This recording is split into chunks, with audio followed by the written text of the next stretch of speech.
Welcome to the Salmon Runs YouTube. Enjoy the video. You start by confirming you're signed into the correct Gmail account. Make sure your recovery phone or email is reachable. Once signed out, open an incognito window or a different device to isolate browser issues.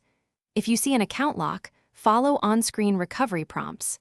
Otherwise, clear browser cache and cookies. That removes stale sessions and extensions. Make sure your browser is updated and disable any ad blockers briefly so Gmail loads with default scripts, and we can proceed to diagnose mail problems. Now you inspect Gmail settings to find routing problems. Go to Settings, then Forwarding and POP/AMAP, and confirm no unexpected forwarding address is enabled. Once there, review filters and blocked addresses to ensure no rules archive or delete incoming mail.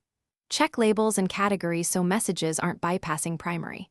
If you use an external client, pause it and refresh Gmail in the browser. This isolates sync conflicts. Finally, remove or test suspicious extensions to rule out UI or script interference. Finish by correcting anything found. Delete unwanted forwarding, edit or delete filters that auto-archive, and re-enable AMAP or POP with the correct settings for your client. Next, force a manual sync on phones. Open Settings, Accounts, select Gmail and Sync Now, or remove and re-add the account when auth tokens fail. Once done, test sending and receiving with a new message. If issues persist, use Gmail's Send Feedback or Start Account Recovery. This collects logs and can prompt Google-assisted fixes if needed. Thanks for watching. Consider subscribing if we helped you.